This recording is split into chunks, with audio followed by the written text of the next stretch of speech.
大家好，我是中医师庄佳颖。有些人啊，只要一吃外食就拉肚子，而且他真的很敏感，就是真的吃不得外面的食物。那像大家出去外面聚餐的时候，大家很开心吃吃喝喝，但是他每次就是常常去跑厕所，觉得非常不方便。那不只是这样啊，这些人都瘦巴巴的，吃不胖。像我有一个患者啊，他是男生，他从小都很瘦，而且只要一吃外食就拉肚子。那每次同学要聚餐呢，他就觉得很困扰，到底要去还是不去？然后如果不去的话，好像自己都很孤僻这样子。那像这样子啊，肠胃敏感的体质，中医可以调吗？让我们来看一下这一集。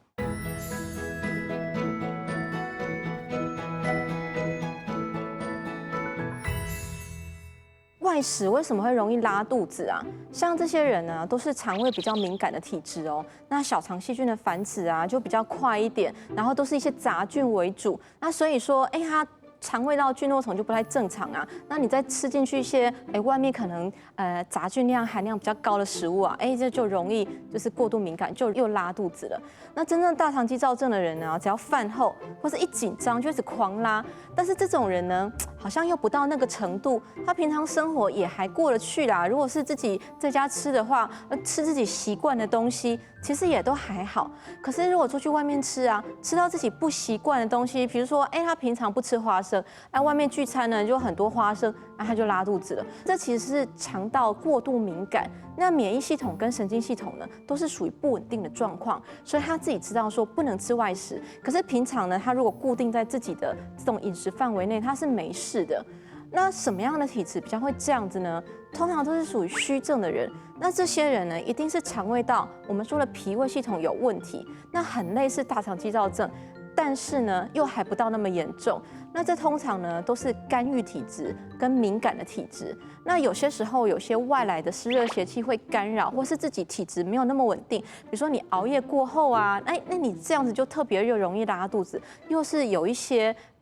受到外邪干扰的一些成分。那这些体质呢其实是可以调的哦。那这些都是从小比较敏感的小朋友，那他其实从小我们就可以发现到啊，就是小朋友好像哥哥姐姐吃都没事，那他一吃就拉，那这种呢就要赶快把小朋友带过来调。那不是说他体质就这样子，然后以后长大就会没事哦。那以后长大如果体质不调过来的话，就会像我那个大学生病人一样，他就觉得他社交有点受到干扰，没办法跟大家一起出去好好吃饭这样子。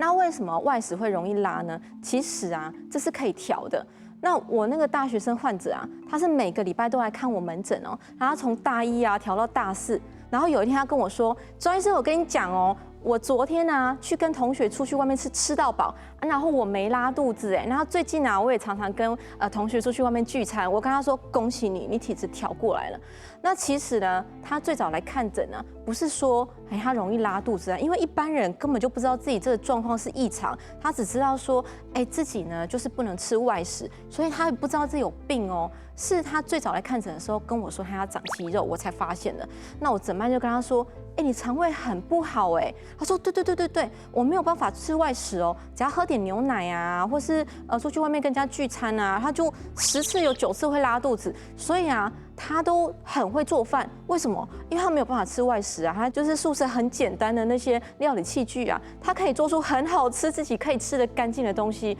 我说，那你这样子其实真的很难长肌肉因为啊，你吃的东西都很固定，那营养就容易失调，那也没办法聚餐啊，人缘很不好。我说你是交不到女朋友齁？他说没有啊，我有女朋友啊，可是我女朋友跟我一样，也是容易敏感体质，然后我们2个都吃一样的东西，所以我们2个很好。我说这样不好啦，体质还是要调一下。那这个男生呢，后来就很坚定的，每个礼拜都来看诊，常常1个礼拜拉个4次5次，如果吃到一些不干净的东西就拉，后来变成真的不太拉了。那他也常常跟同学出去外面聚餐了。那这样体质呢，其实就是调过来了。那我都用什么药呢？我都用森林白术散啊，然后用一些理中汤啊，帮他调整他的肠胃。有时候如果真的吃到不干净的东西，真的在狂拉的时候，他就赶快过来找我，我就帮他开葛芩连啊、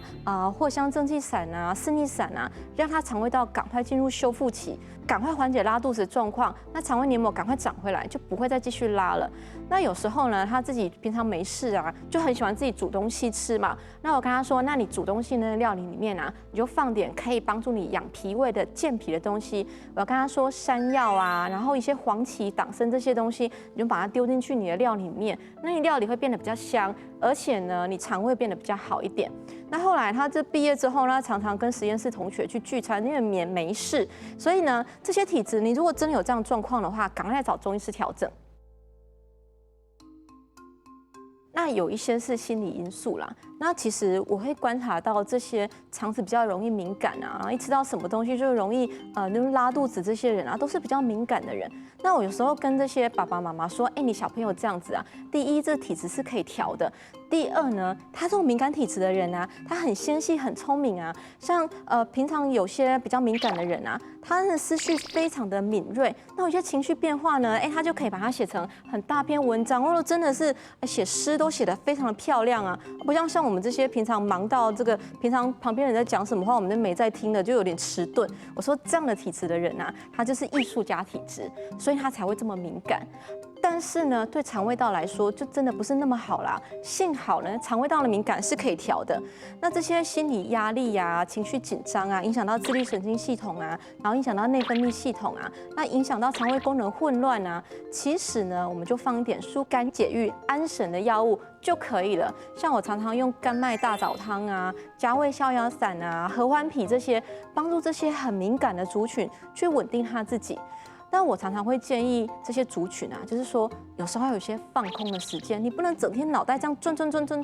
转到你的肠胃都变得很紧张了，没有办法好好的正常的蠕动。那所以说，他如果跟我说，医生，我也想要放空啊，可是我都不知道该怎么去放空，我就闲下来，我就开始想东想西。那如果这样子的话呢，我就帮他放一些我刚刚说的养心安神的药，合欢皮啊、天王补心丹啊、石菖蒲啊、郁金这些，让他比较容易进入放松的状态。那这样子呢，也会缓解他这个肠胃道的敏感的反应哦。那有些人啊，其实不只是肠胃系统而已啦，神经系统也不稳定，所以这些人呢，你常常也不能够好好睡觉，那睡觉都很浅眠，好像很容易就被惊醒。外面有那车子声音，马路车子声音一经过去，他就马上醒来了。那所以这样子久了呢，全身都属于紧张的状态。那我就会帮他放点像什么四逆散啊、加味逍遥散啊这些比较容易放松的药物，让他可以睡觉的时候好好休息。那这样子肠胃道呢也会容易稳定哦。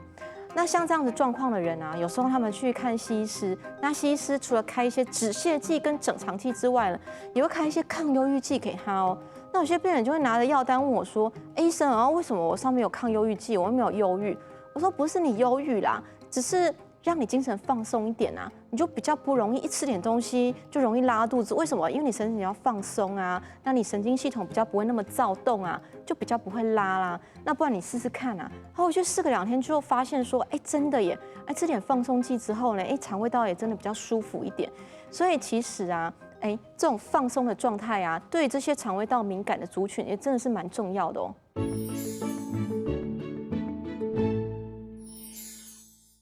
其实这类肠道敏感的人啊，有一个特征，他一定不是大人的时候才这样子哦。他从小时候啊，爸妈就会观察到说，我这小孩子不太能够吃到这些不干净的或是外面的东西耶。那其实这类人啊，那小肠的细菌，这菌落丛是失调的。那菌落丛对我们身体来说非常的重要哦。如果我们肠道都是些好菌，那我们肠道的免疫功能就是稳定的，那神经系统呢也会是稳定的哦。那肠道里面呢就比较不会过敏。那如果杂菌比较多啊，就是会比较容易分泌一些过敏的物质，像什么组织胺啊，或是容易引起敏感的一些细菌的分泌物啊，就比较多一点。那我们肠胃道就容易变得比较敏感哦。所以长期下来呢，你就是长大之后也变成这种容易敏感的肠胃道的体质。所以我们建议从小朋友就开始调，但是如果大人呢，也不用难过，其实还是可以调整的哦。但是呢，我会建议说，我们长期都必须要吃一些可以调整肠胃道菌落丛的东西，像是什么益生菌，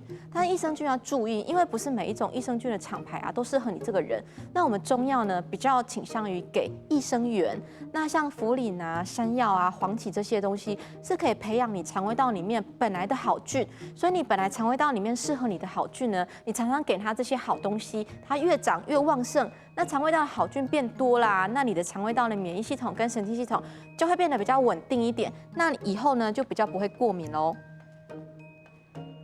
那所以呢，我很常推荐一件很不错的料理，就是山药莲子粥。那这些肠道敏感的人啊，也特别容易想东想西嘛，也比较不容易放松嘛。所以山药啊、莲子啊，两个一起吃可以补心脾，那神经会比较放松一点哦。所以你就把山药啊、莲子啊跟米啊加在一起煮，那常常就吃这样山药莲子粥，吃一阵子呢，你会发现你肠胃道会越来越稳定哦。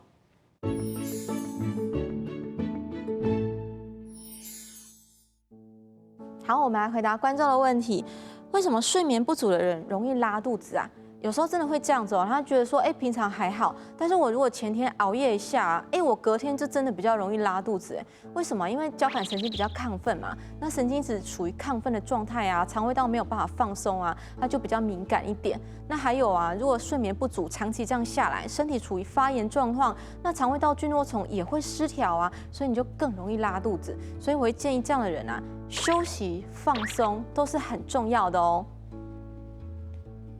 今天这一集啊，讲到肠胃道过敏，那有些人呢，只要一吃到外面的东西就容易拉肚子，会觉得有一些社交上的困扰。那这其实呢，可能是你的脾虚或是肝郁所导致的哦。那你可以找中医师调整，帮你调过之后，就比较不会闹肚子了。感谢您的收看，大家学汉医，我们下次再见。